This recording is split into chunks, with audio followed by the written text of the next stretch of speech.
Good afternoon, everyone. This is Evangelos Kaiser, professor at Florida Atlantic University, director of the Freight Mobility Research Institute.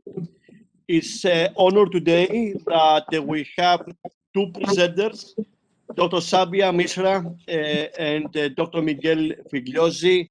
They are working with the SADRS as part of the consortium on very interesting research related to the pandemic and the freight transportation.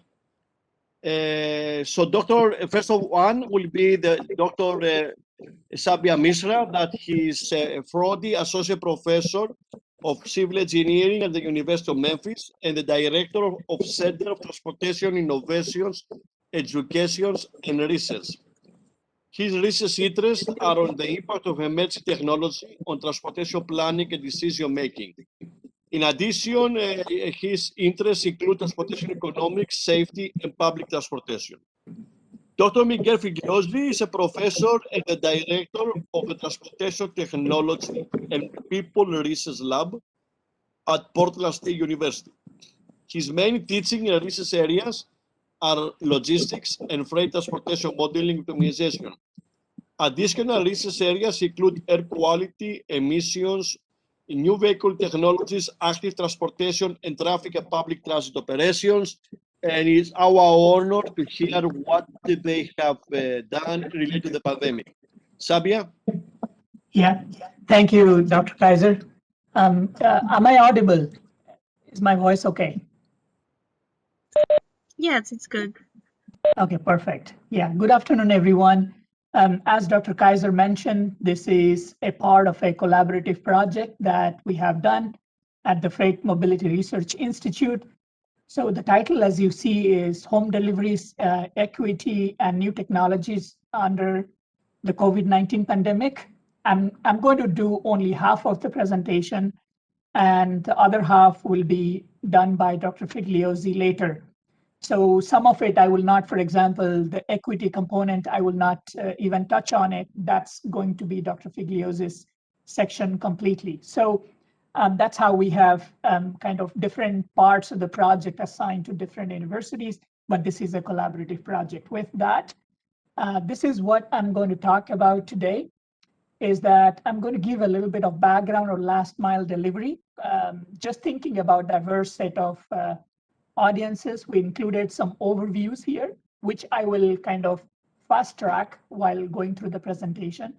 Then I'll give some general context of autonomous delivery robots in terms of how does it work, what are the current deployment status, what are the regulations in place, and then I'll talk about what has changed because of COVID in terms of last mile deliveries. And then we'll talk about what we have done as a part of this research project and some of our early findings, as well as provide some lights in terms of what are some of the future research directions. So with that, probably what is last mile is very much familiar to many. It's mostly movement of goods that happens from the retailer's house to the consumer homes. And that constitutes of approximately 40% of the logistics cost. So what we're talking about is that there is significant amount of human element involved. For example, sorting of goods, then driving from the hub to the consumer location and door-to-door drop-off. And not to mention that in the form of unavailability or rescheduling of deliveries, there is extra number of trips involved. And this door-to-door delivery is integral to customer satisfaction. And what we see here is that such type of either one-on-one delivery or multiple deliveries that generates high amount of carbon dioxide, which is kind of as an added component to what we say as the last mile emission targets, which are much lesser than where we are at right now, meaning we are at very high than what are the regulated numbers are. So there are practical challenges, those we have. That's why there is significant amount of research going on in the last mile delivery section. And there is a growing demand from the consumer side, essentially to have something like contactless deliveries considering the pandemic. And because of how last mile deliveries have increased because of work from home, especially shopping trips as well as last mile deliveries are contributing to congestion and safety, what we have in urban areas. So what we have done in this research is looked at what are some of the technological transformations and as well as some research needs. So there is a huge amount of delivery density in terms of last miles. And while human beings are involved, there is a question of routing efficiency as well as the cost of deliveries. As we saw, 43% of the cost is related to last mile deliveries. And there are delivery failures as well, as we saw that, if the customer reschedules, then there is a question of delivery failures there. So there are some technology solutions that can be implemented for last mile deliveries, especially how we can look into fossil fuel independent vehicles, reducing the human elements and thereby errors, and integrated fleet operations, which can be much more efficient in terms of things that will be automated in terms of more human-centric. So when we look into type of last mile deliveries, and those are contactless, they fall into two different type of categories. One would be the sidewalk autonomous delivery robots. That means they will be essentially operating on the sidewalks or on the pedestrian paths. And the other would be road autonomous delivery robots, meaning they would be operating on the road, meaning sharing the space with automobiles and trucks. So the SADR stands for the ones that operate on the sidewalks, and RADRs essentially operate on roadways. What you see on this figure is, for example, the product from Amazon or Starship or FedEx, all of them are SADRs, whereas what you see as Neuro or UDELF, both of them are road autonomous delivery robots. And we'll see some things going forward. So how do autonomous delivery robots will work? These are in the development stage or some prototype implementation stages that initially they create something as a node graph, meaning a small point-to-point contacts. Then they interact with the surroundings. Then they create an unified 3D map, which really serves as the backbone in terms of giving directions of where to move from where between two small nodes. And then there is a physical mapping process, and where and how the sidewalks are, which is safer, which is not, and that's how they will drive through. So even though the term autonomous is attached, there'll be some sort of monitoring that will be involved in the scope of if there would be any theft or any type of assistance, those would be needed. So the maps need to be updated. So there is some sort of human-centric involvement that is there in terms of fleet supervisors, if we may say. So in terms of some of the challenges, there are different type of challenges that ADRs will have to go through, because some of them which will operate on the sidewalks, that means how the sidewalks are designed, there is limited directional changes, and pedestrians might stop abruptly, and that means those would be essentially challenges, those will be involved. And the way that they're going to work is that the sidewalks have to be really well annotated through what in computer science is referred as the neural network annotation, where the mapping process will be referred to. So in terms of what are some of the existing regulations, essentially they would not be like a commercial vehicle of today's standard, an internal combustion engine based, but rather they would be battery operated, can take about 80 pounds, and speed limit can be about 10 miles per hour. There would be laws associated with Accessibility and Disability Act, and there would be controls in terms of operations, in terms of how the headlights will be and how the brakes will be, and there will be legal considerations as well as where it belongs to privacy, data protection, as well as who is liable and the insurances related to it. So shifting the discussion to how the deliveries have changed over time, when we see into a couple of years, like about leading up to second quarter of 2019, what we see here is that the e-commerce growth has been flat till up to about the second quarter of 2019. So when we see that towards later part of kind of 2019 in 2020 early parts, when we see that whether this level of e-commerce handling remain the same or not, it's something that we will see in the next few slides. So what we see out of the total number of trips those have been made, shopping and running errands contribute to about 43% of the overall trips. That is a very big number. And when we talk about AVs of level 5, where the question will be replacing the driver, or lower level of AVs, kind of releasing the burden on the driver, ADRs really talk about, or will look into, not only replacing just the driver, but also the passenger if the crew includes 2 people. So this provides a lot of time and different type of opportunities to the current workforce. So now looking into COVID, what has changed, what you see on the 2 graphs here on this slide is that changes in sales in major e-commerce categories. You see that working from home, electronic purchases, that people are setting offices at home, and online groceries, people are kind of not comfortable to going to physical stores, as well as not dining in. So you can see how the rates have increased. And this is 2020 data, when the pandemic began in the US, kind of in the March timeframe from April. And this kind of trend kind of somehow, if not continued till early April of 2020, but somehow saturated thereafter. And if we see here in terms of food delivery companies, kind of how the sales have increased over time is significant. And that really talks about how the last mile deliveries during the pandemic have changed compared to how it was before. So there's a nice book by Yuval Harari talking about the 21 lessons for the 21st century. He talks about that we don't need to look for an innovation in a century. So time has accelerated indeed. And probably we see innovations coming to fruition in about 10 years or less, if everything remains the same.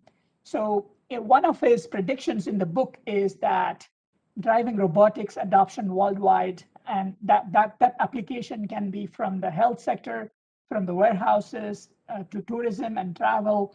So that's one of the things that he talks about in the book as a little bit of context of how technology plays a role in transportation. So the market of entry of ADRs, as we see, there are many companies here, like, for example, Amazon, Google, FedEx, Starship, Robomart. So there are a lot of companies who have invested or are investing right now in the initial phases of kind of proof of concept and vehicle design, what they're capable of. So this autonomous delivery robots essentially has a potential for the future. So what we see here is that like a 2-dimensional graph, if we say a slow 2-day delivery, and that is economical. That's what e-commerce is about, where we are today. If we talk about fast on demand, like that is happening during the pandemic, is prepared meals, groceries being delivered. It's fast and on demand, but it's very expensive. Where ADRs essentially provides additional benefit is that it will be not only fast on demand, but also can be economical because of less human involvement. So there is essentially a comparison between how commercial vehicles do the job of last mile delivery versus autonomous delivery robots. So conceptually speaking. So in terms of what is happening in the US, here is an example of Refraction AI, a type of a last autonomous delivery robot taking place in operation in Michigan, Ann Arbor.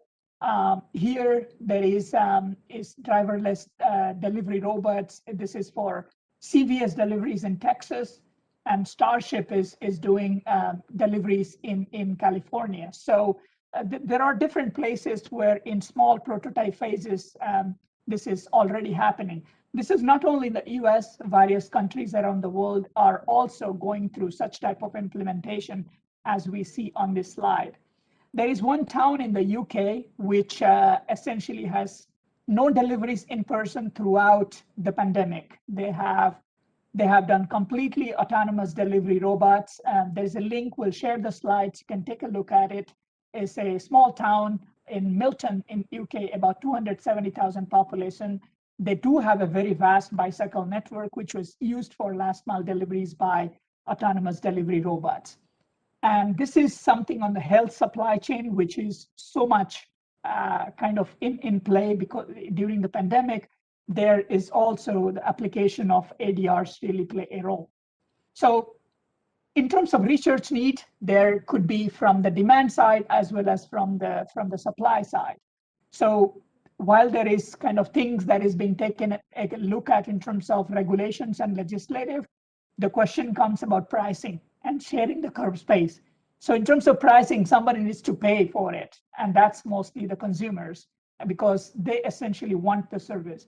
So what would be the willingness to pay would be the question. So here, as we outline on this slide, is that the research need could be from the demand side, meaning how many potential customers are there and how much they will be willing to pay. There will be also a research need from the supply side to investigate, is the infrastructure that is available for such a network of autonomous delivery robots to be operational. So both of these are existing. We captured in this project only on the demand side, which is I'm going to talk about. So what we did was that in the time frame of July to August 2020, kind of in the middle of the pandemic, we essentially designed an experiment as well as a survey in 2 cities, in Portland, Oregon, and Nashville, Tennessee. And we targeted the control survey to about 1,300 respondents. And after cleaning the data, that's what we ended up with. It's a representative sample, as we see in the next slide. And the survey instrument was multi-use, meaning we did ask a lot of questions of different contexts, such as questions related to shopping preferences, questions related to perception towards autonomous delivery robots, which are typically from the viewpoint of theory of planned behavior, as well as from the technology acceptance model context. And we asked questions about willingness to pay protests, such that I'm not willing to pay anything for last mile delivery. It is up to essentially the delivery company to take care of that, not me as a consumer. Whereas some people are ready to pay if such type of deliveries will be available, because they will be 24/7, not necessarily to be operated within the time window of 9 a.m. to 5 p.m., for example. So all of these questions were embedded in the survey. Whether the data was representative of bias or biased, we needed to check on that. What we see here on this slide is that the data is a representative sample. So for example, in this graph, what we see is that the y-axis represents different type of controls, such as ethnicity. If we look into the percentage of Hispanic and Latino in the sample versus the population, so we see that they're very much representative. So they were very much plus or minus of 2%, not only in ethnicity controls, but also in gender control, age control, because we're dealing with a sample data. So the data should be a representative sample. As you see that, very much equally balanced between gender, also kind of relatively well distributed between different age groups. So now we need to look at where the data was from. If we look into the 2 slides here, is that the left side is for Portland and the right side is for Nashville. Each of the green dot represents what is the exact location or the nearby location. We did not ask the house address, but the nearest intersection that they live in, and we could code to what it would correspond to the nearest street. So what we see is that all of the respondents were not located in urban areas per se.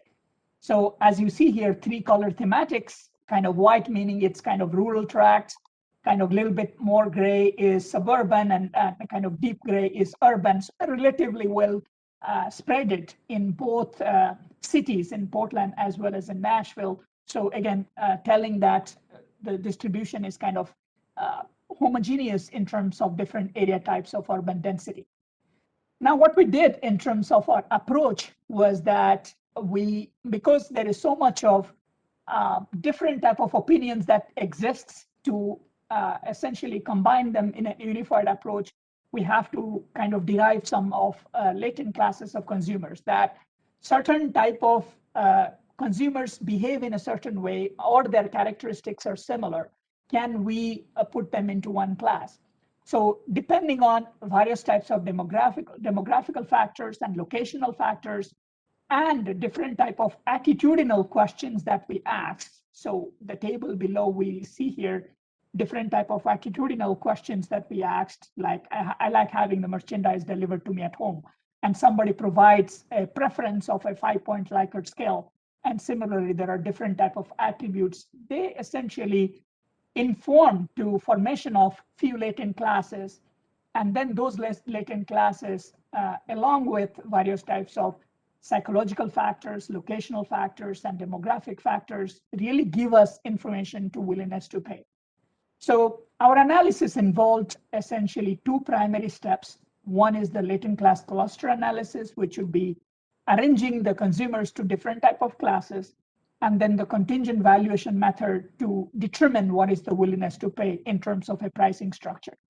So we applied here latent class Tobit model because there were a lot of consumers who were given preference that not to pay at all. So it would be a truncated kind of data, and regular type of regression methods probably would not apply or would not be a good fit. So Tobit model would be the right approach. So first, we need to find how many classes are appropriate. So in terms of latent classes, as you see, we started from 1 class to 2 classes to up to 8 classes. So the classes that is optimal, that provides the list value of the BIC. The Bayesian information criterion value, as you see here, is the list in 6 classes. And that means 6 classes are optimal.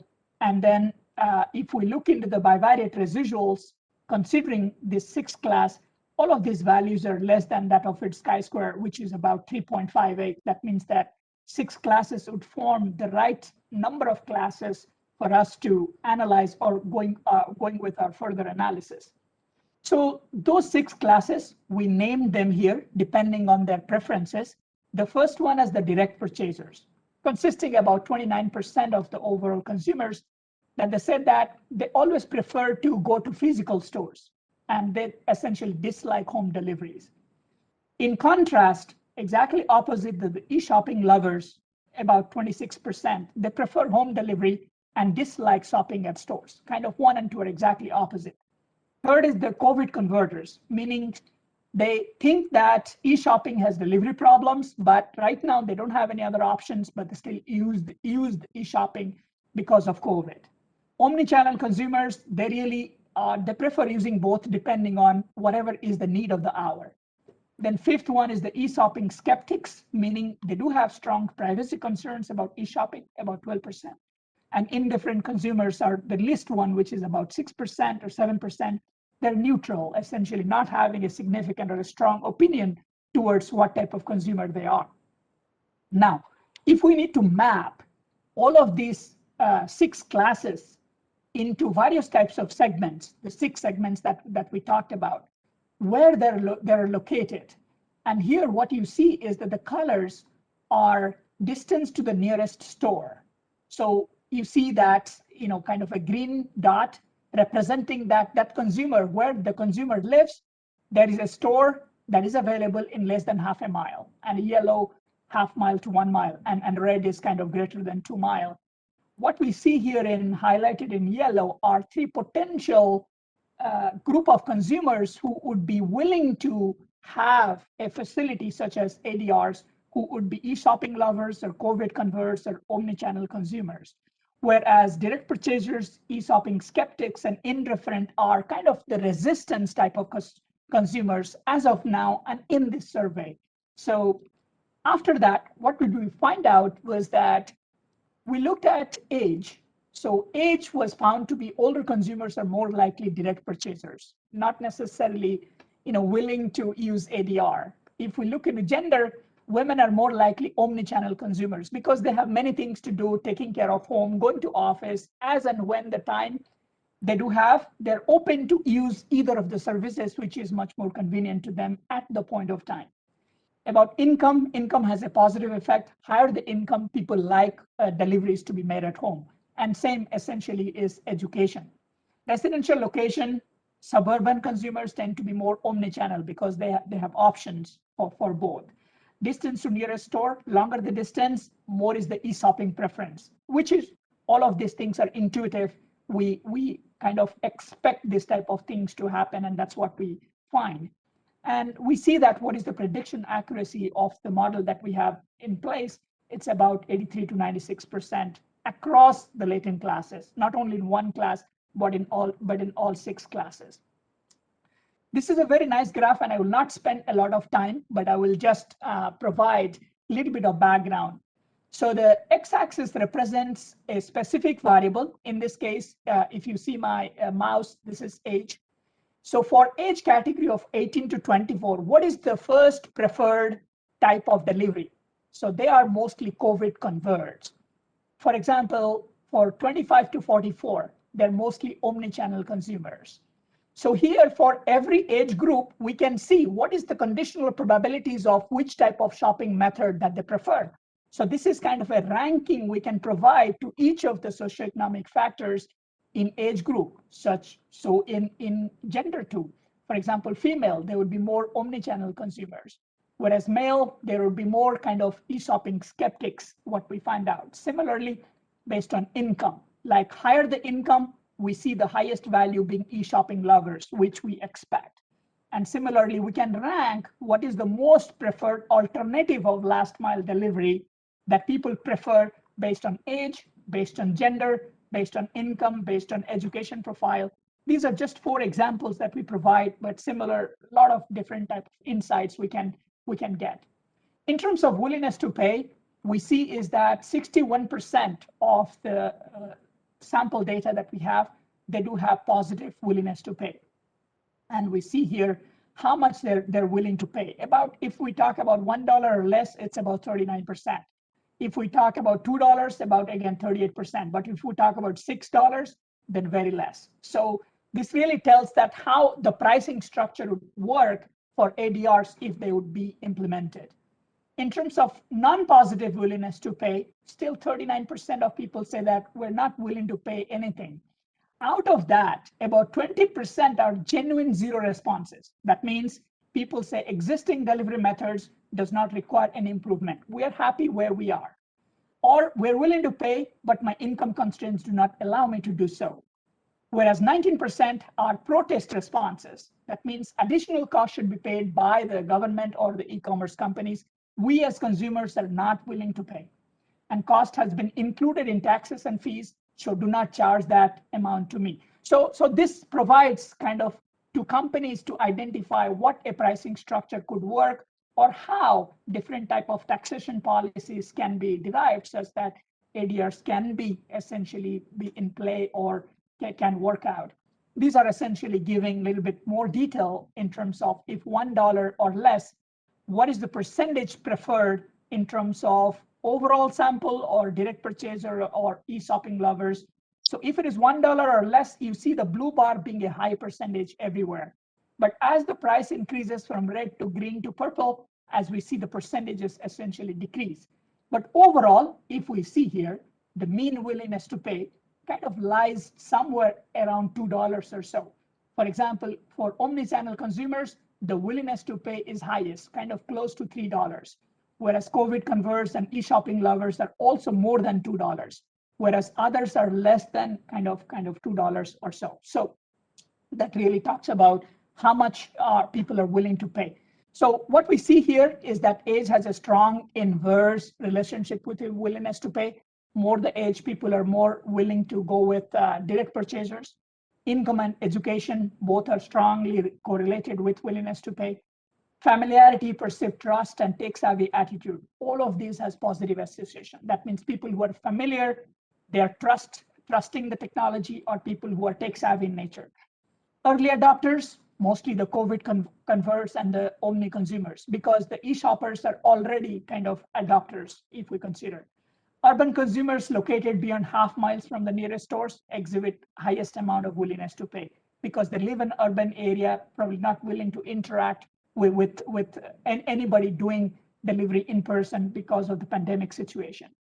And spatially induced willingness to pay heterogeneity indicates that there is a need for area-specific targeted pricing mechanism, not necessarily flat pricing mechanism for everyone. Depending on where one's location is, those are the things which can be designed, which we did not do, which is spatially induced willingness to pay. So that's something can be done in the future. So our work this is kind of some initial findings, which has been published in Transportation Research Part D, and here is the information about the paper if you'd like to kind of learn more. Again, these are very much early findings here. And before kind of I conclude, I'd like to acknowledge the funding support from FMRI, as well as you can see our research collaborators on this list, and we're thankful to contributions from each and every one.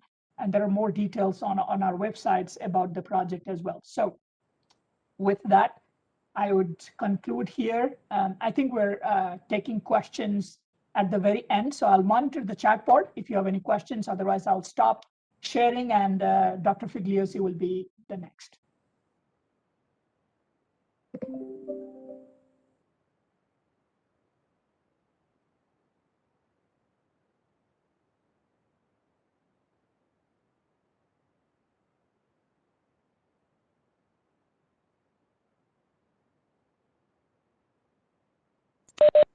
Dr. Figliozzi, we can hear you, and we can see your screen, but small.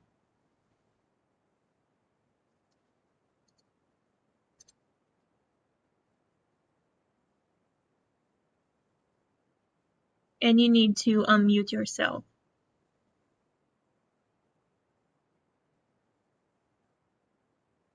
Okay, I hope you can hear me now. Yes, I can hear you. Your presentation Thank you is for too small. this. It looks small. Okay, Yes. I'll make it bigger. Is that better? Yes. Thank you. Okay. Okay.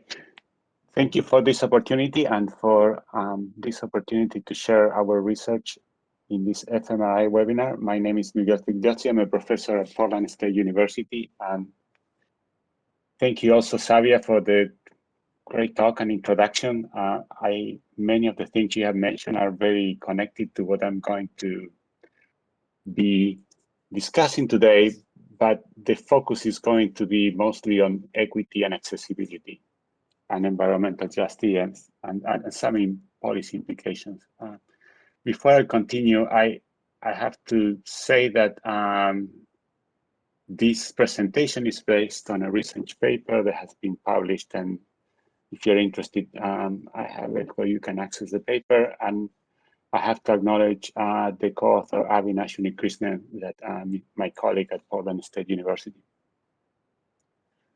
Just to give you a sense and continuing with what Sabya was presenting, the data that we are presenting in this webinar was the result of a survey that took place at the end of May, early June in 2020. And just to give you the timing of the lockdown in Oregon.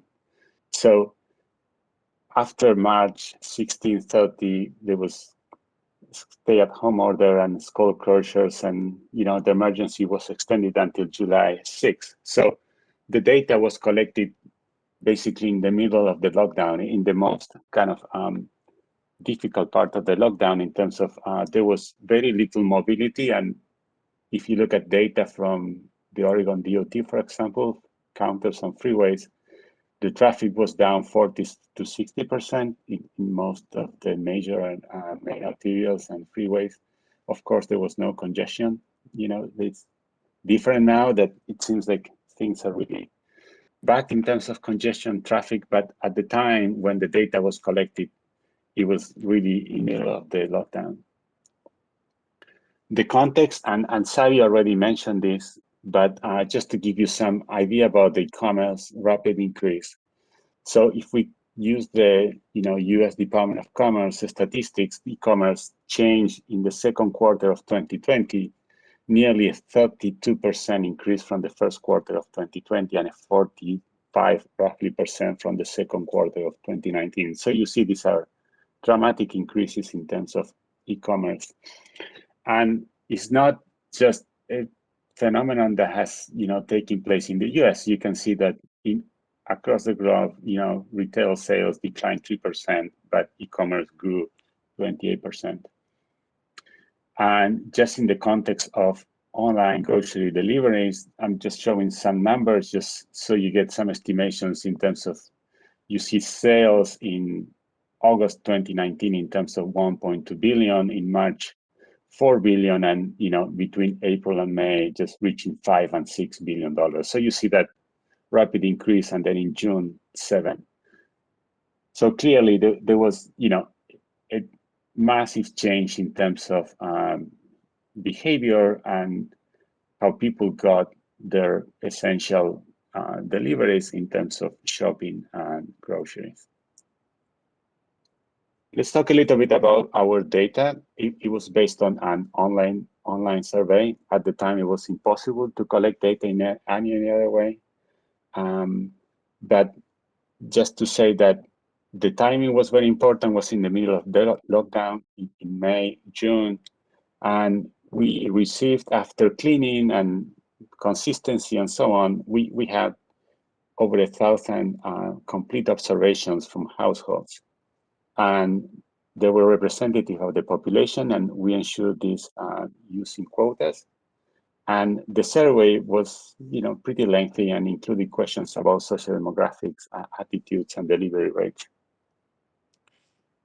For those of you that are not familiar with the Portland region, just to give you a sense, here the map on the left, you see here, this is the Pacific Northwest, and you have Washington and Oregon. And these are the counties, the 7 counties that comprise the Portland, Vancouver metropolitan statistical area. And if you see the map on the right, you have 2 counties in Washington, and there are 5 counties in the Portland area. Most of the population is south of the Columbia River, but it's included these 2 counties also from Washington in the area. So just to talk about the quotas, we really wanted to have a representative survey, so we put some hard constraints in terms of the type of respondents we wanted. So we wanted at least 40% of males or females, 20% representations in terms of different income levels, 0 to 50,000, 50 to 100,000, and over 100,000. 20% representation in terms of age groups, 18 to 30, that's a mistake here, 18 to 30, 30 to 44, 45 to 64, and above 65, we require at least 8%. And we require that respondents should be at least 18 or older. And again, that was important. And if you think about that, we have over 1,000 responses. So when we say here that we got 40% of, roughly 40% of males, that's approximately 400 and a little bit more respondents. And here you see the age distribution. So in this case, for example, that 18 to 30, we have approximately 280 respondents, and in the group over 65, we have at least 150 respondents. You also see the distribution by income. It's a bit skewed toward higher income, but in the case, for example, less than 10,000, we have at least over 100 respondents, and the 10 to 30,000, we have approximately 160 respondents. We have, we collected a lot of information, just give you some idea in terms of hours per week on computers and smartphones. You see that also there is kind of skewed distribution, and most people tend to spend over 10 hours per week, either on the computer or the smartphone, and at least, approximately 30%, it was roughly 28% of the homes give the delivery subscription of any kind. Other statistics that kind of give you some idea about the people that were responding to our survey. Household size, the mode is 2 members per household, though we saw, a wide distribution from 1 to over 5. Number of workers, the typical household had 1 or 2 workers. Number of elders defined as members over 65. Most of the household didn't have members over 65, and number of children defined as 12 or less. Roughly 78% didn't have children, though there was, after that, there was a distribution of households with 1, 2, 3, and 4 children. Vehicle count, again, 1 to 2 is the most predominant. And then we also asked questions about health and disabilities. And for example, approximately 19% of the household declared that they had a member with some type of disability. We also ask questions about online attitudes. And for example, this gives you in a Likert scale from 0, not important, to 5, the most important factor, some responses in terms of, for example, time of delivery. What percentage of the respondents considered that it was not important at all? In this case, less than 20%. And roughly 23% of the respondents considered it was the most important factor. Health was a very important concern, and you see here that roughly, nearly 30% of the people considered that was one of the most important concerns and issues during the pandemic. And of course, cost was, as always, very important factor, the one that received the highest numbers of most important factors in terms of being rated 5. So we saw in the earlier that there have been statistics show that was a major increase in e-commerce, and our data showed the same. A conservative estimate, using the data we ask about pre-lockdown and during lockdown delivery rates, and we observed like at least 53% higher delivery rates than before the lockdown. So we saw a significant increase due to the lockdown. And just to get into the equity part, just to give you some basic statistics, and this is just cross-tabulation of variables. In this case, we have in the columns, we have income brackets, less than 10 to 30,000 per year, 30 to 50, 50 to 100, and greater than 100. And then we have different indicators, in this case by race, education, and vehicle. It's important to notice that the sum of the rows, it's equal to 100. And just to give you, some, again, there are too many numbers, but for example, if you look at African American, tend to be in the less than 10 to 30 to 50, the majority. The same with Hispanic and Native Americans, whereas, white tend to be more in the 30 and greater in terms of income.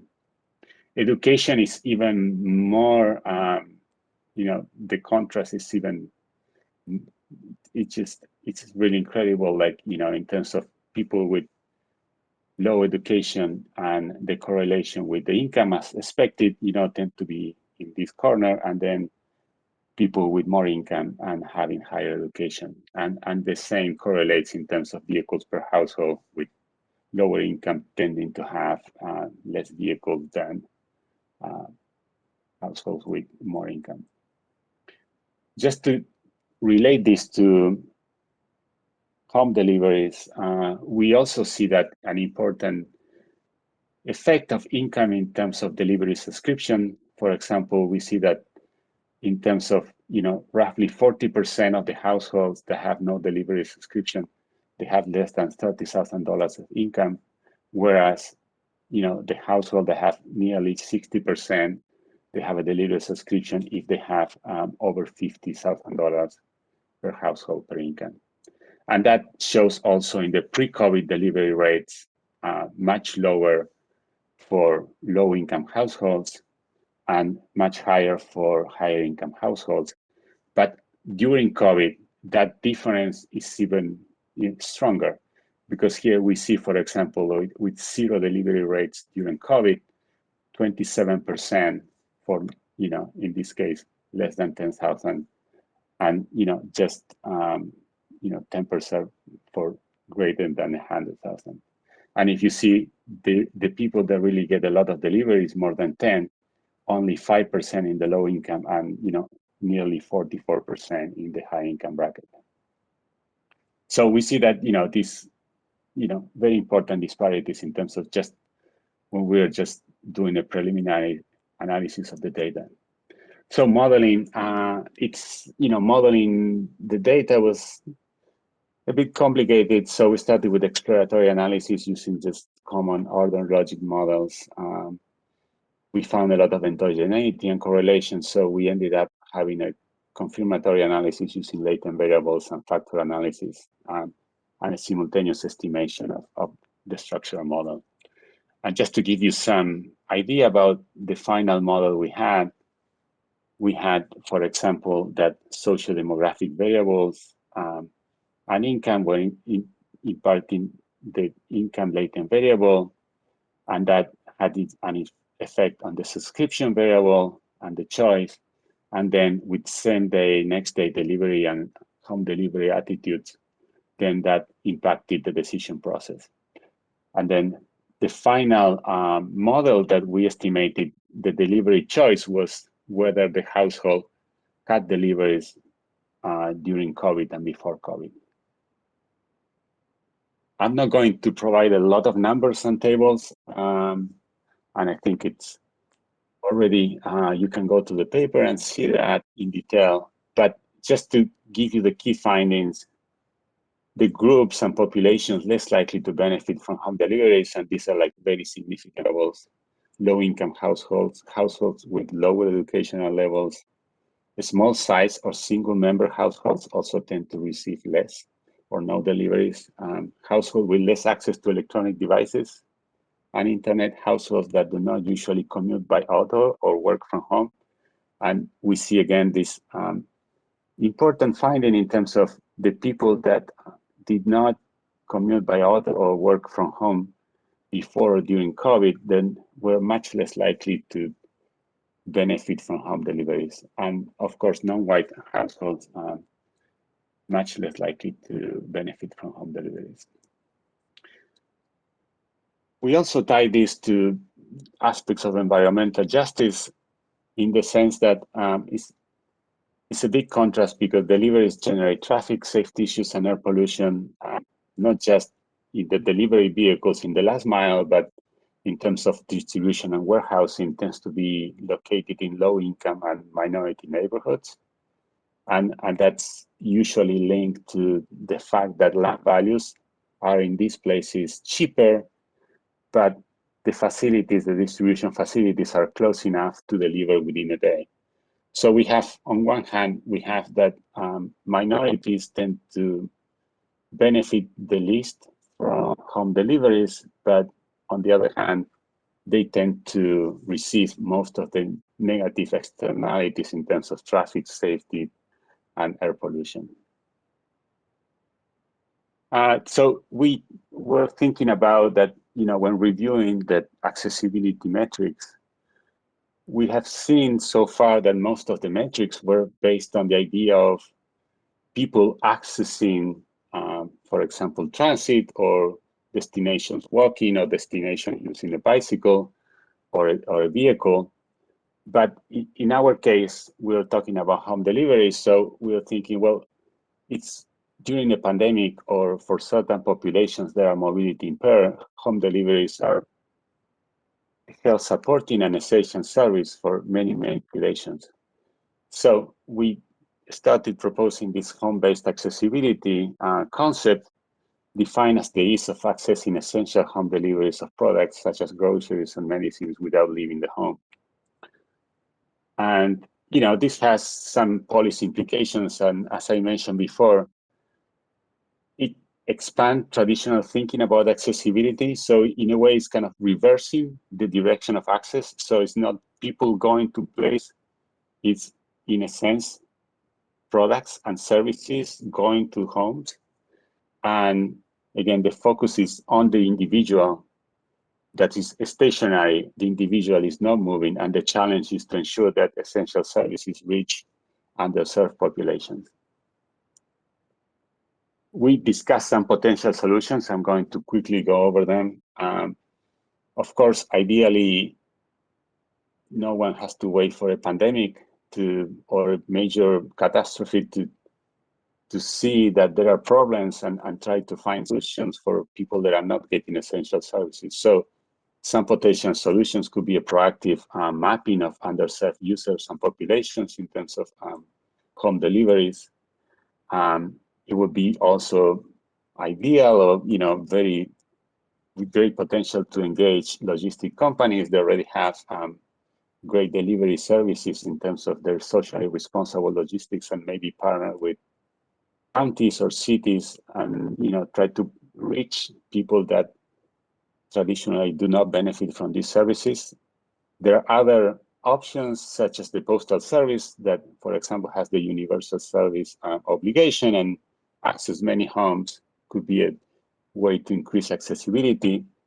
Transit agencies, for example, in Portland and in many other cities, during the pandemic, traditional paratransit drivers, instead of taking users from their home to grocery shopping or to grocery destinations, for example, they were offering the service of using the paratransit vehicles to bring the groceries to the people at home, especially to the elderly or the people that had potentially comorbidities or issues that that didn't feel comfortable going to traditional grocery shopping. And of course, there are for home delivery, it's not just the vehicle, but the services. You need also to have internet service, electronic devices, and online literacy. So it's for many people, based given access, education, or background, it's sometimes don't have that online literacy or even credit cards or the means to engage in this type of activities. And this ties a little bit into what Sabya was mentioning, that there is also, the potential for new technologies that are contactless and are cheaper or can deliver at different times of the day without the traditional constraints, for example, autonomous delivery robots. So conclusions, COVID had created many issues and also brought to surface the access inequalities that I think preceded the pandemic based on our data. And it's time to rethink accessibility metrics and improve home-based accessibility for underserved and mobility impaired populations. And we also discussed potential solutions and technology. Again, I have to acknowledge the funding of FMRI supported my research. And if you have questions or to get the paper or anything else, please contact me or Avinash. I have the email here, and I mentioned before you can download the paper. And thank you. If you have any questions, I'll be happy to, with Sabya, to answer anything that you might ask. Thank you. Thank you, Dr. Figliozzi and Dr. Sabya, for presenting for us today. It was two great presentations, and now we open the floor for any questions of the audience. And you can either unmute yourself or you can send the questions in the chat. We still have a few minutes. So does anyone has a question, would like to unmute?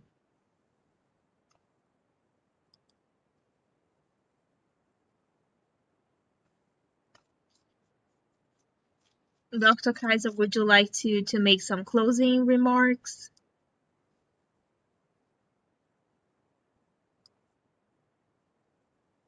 I don't know if he's still there.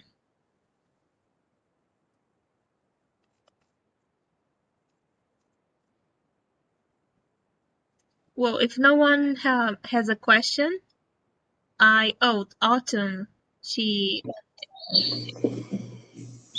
I do. This is Autumn Young. I'm from District 4 down in Fort Lauderdale with Florida Department of Transportation.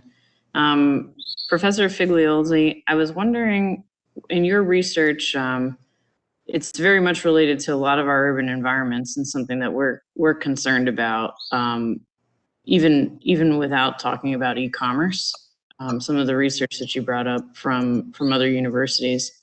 Did you see or have you talked to other academics or maybe public partners about if transit agencies responded during COVID by looking at these accessibility issues to consumer products and maybe offering delivery subscriptions similarly to how they offered subscriptions to TNCs like Uber and Lyft? Did you see that as a pattern at all?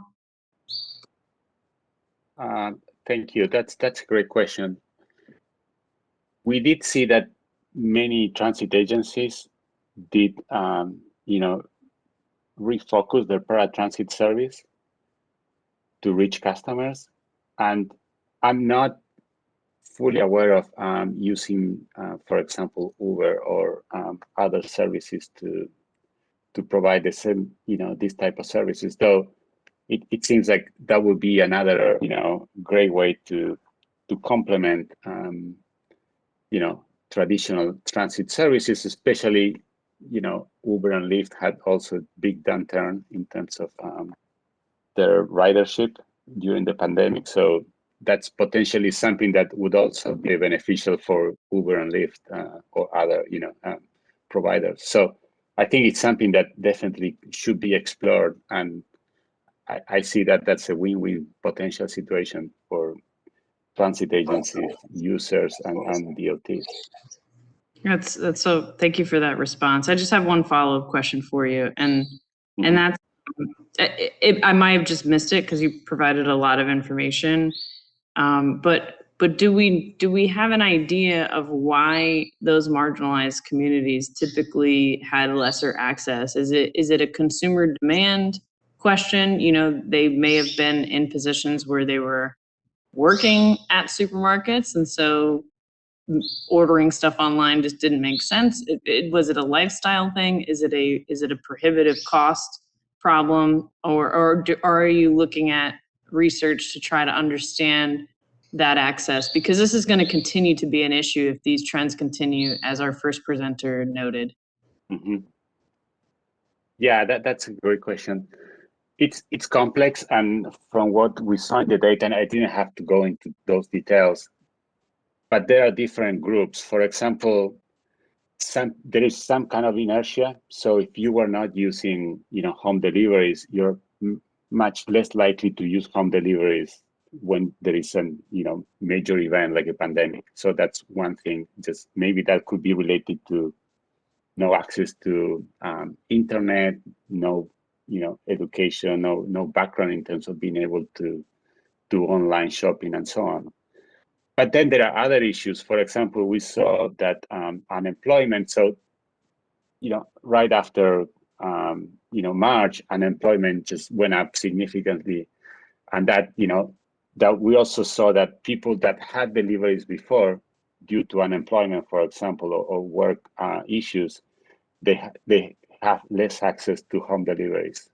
So I think there are many issues related to why this is, these accessibility barriers, but, some are economic, some could be, just more related to broader issues. But definitely the pandemic affected, household incomes in many cases, and that forced them to use less home deliveries when potentially was the best time to use them in terms of health implications.